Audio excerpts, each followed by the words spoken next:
Bon, après 4 trailers plutôt bien fournis, Avengers Doomsday commence enfin à se dévoiler. Mais là où ça devient intéressant, c'est que les frères Russo, réalisateurs du film, viennent d'ajouter une révélation qui change absolument tout. Une grande manipulation. Marvel vous manipule depuis le début, pareil avec Doctor Doom, qui plus est, serait dans les trailers. Et tout ça dans le nouveau contexte révèle une histoire bien différente de ce qu'on avait imaginé. Sortez vos costumes de super-héros, installez-vous confortablement et explosez le pouce bleu avec le gant de l'infini. Je suis HeroesFR, aujourd'hui on s'attaque à la vraie histoire derrière les trailers de Avengers Doomsday.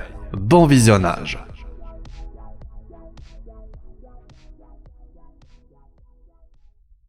Tous les deux nous sommes pareils, la seule différence c'est que moi j'ai tout perdu, toi, pas encore.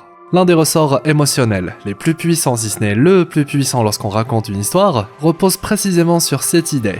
Pas l'opposition entre le bien et le mal, pas la morale, mais l'écart infime entre deux êtres d'une certaine manière identiques, seulement séparés par un événement inéluctable. Le vilain agit par douleur et par vengeance, et le plus important, c'est que le héros le comprend, parce que ce que le vilain a perdu, lui peut encore le perdre. Résultat, nous spectateurs on est pris dedans, le vilain n'est plus juste le méchant, on peut comprendre ses choix et parfois, on est tiraillé entre le héros et le vilain. C'est là que l'histoire devient forte, c'est là qu'elle peut marquer les esprits au fer rouge. Maintenant, et si je vous disais que c'est exactement ce qui va se passer avec Doctor Doom, et si je vous disais que Marvel nous manipule depuis le début, et que celui qu'on pense être le grand vilain est en réalité le grand héros de Avengers Doomsday. Et les trailers sont justement là pour servir cette manipulation. 4 trailers au teaser trailer, des scènes post-crédit directement liées au film et pas mal de news ici et là, clairement. On est gâté avec Marvel au cinéma, on est gâté avec Avengers Doomsday. Mais là où ça devient intéressant, c'est que les frères Russo, les réalisateurs du film, viennent d'ajouter une révélation qui change absolument tout. Précisant d'une part que ce qu'on a vu n'était ni des trailers ni des teasers, que c'était des histoires, mais aussi et surtout que ces spots étaient bourrés d'indices cachés. Il serait même question d'un Doctor Doom qui est dans les trailers. Et ça, pour l'exemple, on peut en réalité déjà le vérifier, car si Doom n'est pas réellement présent, toute son aura, elle, l'est. Tous les trailers baignent en effet dans une sorte d'atmosphère très impact de Doom. Mais ça, c'est seulement la face visible de l'iceberg. Dans la partie cachée des trailers, on peut carrément voir certains plans plutôt curieux. Un placement de personnages hasardeux, toute une scène bizarre qui n'a aucun sens, sauf si des éléments ont été retirés exprès. Comme, par hasard, un certain Doom. Et ça, clairement, on en a l'habitude maintenant avec Marvel au cinéma. Un Hulk présent dans le trailer mais qui disparaît dans le film. 3 Spider-Man absents des trailers, pourtant la scène du film montre bien les 3. Pareil pour le trailer de Avengers Endgame, avec plusieurs suppressions. Même le trailer de Avengers Infinity War avait à l'époque été altéré pour nous manipuler. Thanos durant la scène avait bien accès à plein de pierres d'infinité, mais seulement quelques-unes ont été gardées clairement. On est habitué. Et ici, il serait là aussi question de modification. Les fameux indices peut-être, que mentionnent les réalisateurs du film concernant ces trailers. Mais enfin, ces histoires, comme ils les appellent. Ainsi, aux côtés de Ben, la chose, un certain Doctor Doom pourrait bel et bien être présent, mais retiré de ce spot. Pareil dans la scène où on voit Shuri seule devant des airs vides, comme si elle se rendait vers un groupe de personnes supprimées de la scène, ou une personne en particulier. Qui sait, c'est peut-être tout le vaisseau des 4F qui a été retiré du plan. Et justement, dans ce cas-ci, les fameux indices sont sûrement là devant nous. Des indices qui mettent en avant ce qui n'est pas dans les trailers. Car l'arrivée des 4 Fantastiques dans notre univers, c'est pas juste l'arrivée de Ben Grimm, la chose, ça on le sait. Les autres Fantastiques ont été supprimés, eux mais aussi un certain Doom qui forcément faisait partie de ce voyage. Souvenez-vous, durant la scène post-crédit du film 4F, Doom était présent dans une scène avec Franklin et Sue Storm, la preuve qu'il avait rejoint les 4F dans un objectif encore top secret. Mais enfin, vous allez voir que c'est pas si secret que ça. Et vous savez quoi, ici on ne parle que du dernier, le 4e trailer, 4e histoire pour teaser Avengers Doomsday. Tous les autres ont sûrement eux aussi subi pas mal de suppressions, y compris ce plan déjà iconique avec Cyclope, mais ça on va y revenir un petit peu plus tard. Un autre élément extrêmement important, sûrement l'un des fameux indices dans les trailers, avec, je cite, « Faites très attention », c'est sûrement le thème de la paternité qui revient d'une manière ou d'une autre dans chaque trailer. Si pour le spot sur Steve c'est plutôt parlant, pareil pour Thor, pour les X-Men et les Wakandais, il est là aussi présent, si on fait, je cite, très attention. Steve Rogers, revenu dans le passé pour vivre heureux, est désormais père. Il a mis le costume de côté pour se concentrer sur une vie de famille, une vie de père, une vie de mari. Thor, lui, c'est un petit peu pareil, c'est un dieu devenu super-héros, a vécu 1001 drames, a perdu son peuple, sa famille, etc. Mais aujourd'hui, il est à son tour père, et tout ce qu'il souhaite, c'est rentrer chez lui pour s'occuper de sa fille. Pour les X-Men, on a naturellement tout le côté symbolique de Charles Xavier Magneto, tous les deux pères de famille de plusieurs mutants, mais loin de la symbolique cette fois, comme précisé, certains plans sont tronqués exprès. Et ainsi la scène avec Cyclope déchaîné pourrait avoir un lien avec la fille qu'il a peut-être perdue, Rachel, de son nom dans les comics Marvel. Elle pourrait, qui sait, être morte dans ses bras durant ce fameux plan. Enfin, pour le trailer du Wakanda, c'est sûrement le plus évident si on fait attention à ce que dit Shuri, car, je cite, « Si les rois, eux, ont leurs responsabilités concernant leur peuple, elle a ses propres responsabilités. » Une phrase qui renvoie directement à la scène post-crédit du film Black Panther 2, où Shuri fait face à une révélation qui change tout pour elle. Après avoir perdu toute sa famille, elle découvre que non, son frère avait un fils qu'il a caché loin du trône. Une nouvelle responsabilité qu'elle accueille à bras ouverts. Elle devient alors elle aussi liée à un enfant. D'ailleurs, ce thème de la paternité, de la famille, je vous en parle depuis le tout premier trailer et pour cause, c'est sûrement le thème principal qui a le plus été mis en avant. Et force est de constater qu'il va être au cœur de Avengers Doomsday. Mais loin, très loin d'une idée, d'une théorie à base d'un Doom qui souhaite kidnapper des enfants, ça c'est ce qu'ils veulent nous faire croire, je vous ai dit, ils veulent nous manipuler. Ici, le but, le véritable but, c'est pas de nous montrer une faiblesse que Doom pourrait utiliser, un pouvoir via les enfants qu'il pourrait acquérir ou que sais-je, c'est tout l'inverse. C'est ce que je vous ai expliqué dès le début de la vidéo, à savoir que ces trailers que Avengers Doomsday nous montrent que nos héros, eux, ont des enfants, une famille, une situation que Doom lui a perdue.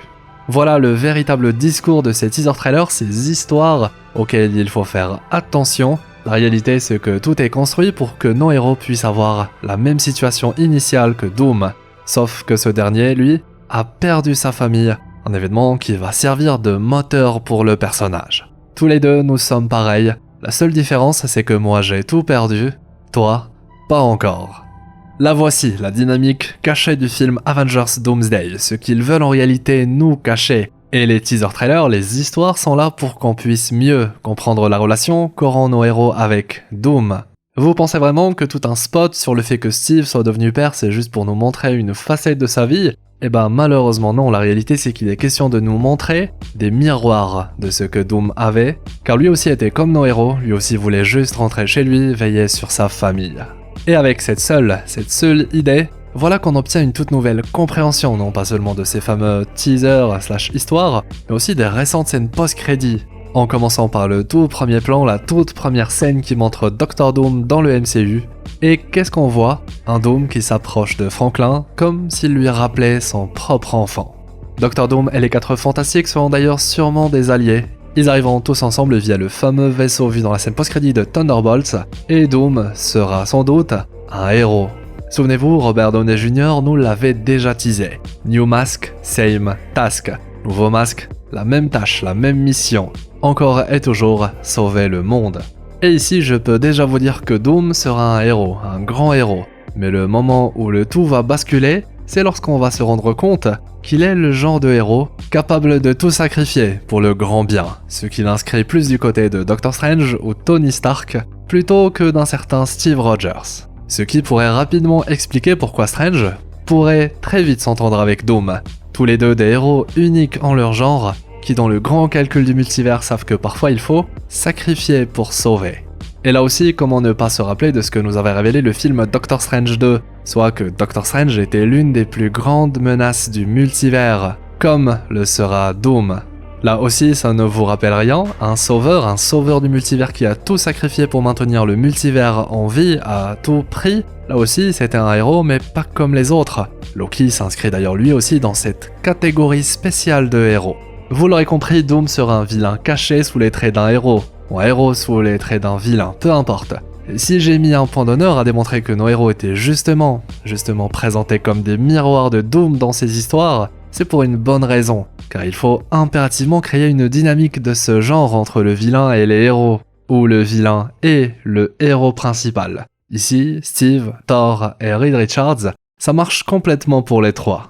Un schéma narratif qui rappelle d'une certaine manière Avengers Infinity War et Endgame, où l'on avait là aussi un vilain et un héros non pas à l'opposé l'un de l'autre, mais bizarrement extrêmement ressemblants. Thanos avait d'ailleurs peur de Tony car il se voyait en lui. Tony et Thanos étaient tous les deux des futuristes, ils ont eu des visions de leur monde détruit, et tous les deux voulaient tout faire pour sauver leur peuple, en proposant des solutions qui les ont menés à être traités de fous. Un parallèle incroyable. Et justement, pour construire une nouvelle dynamique tout aussi incroyable avec le nouveau vilain, il doit avoir une connexion avec les héros d'une manière ou d'une autre. Et ici, je pense qu'on a clairement mis le doigt là où il faut, une théorie que je développe depuis un sacré moment, et ici l'idée prend complètement tout son sens. Et ça explique pourquoi ce thème est autant dominant dans ces trailers / teasers / histoires.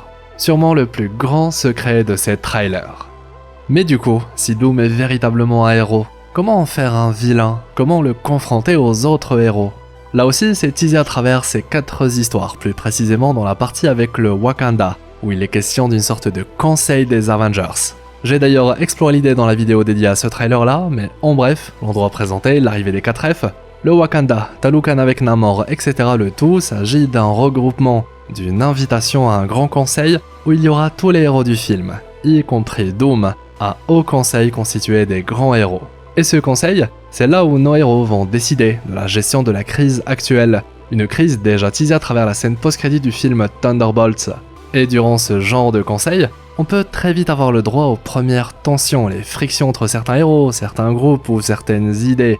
Certains Avengers vont par exemple vouloir trouver une solution pour éviter la destruction d'un autre univers avec lequel une incursion est en cours, pendant que d'autres voudront attaquer en premier, éloignant le risque que notre monde ne soit détruit.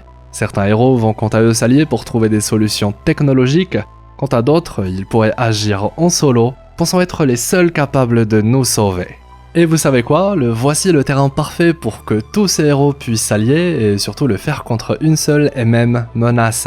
Imaginez que la seule solution soit la destruction de tous les autres univers pour que seul notre univers survive. Vous pensez nos héros capables d'un tel choix?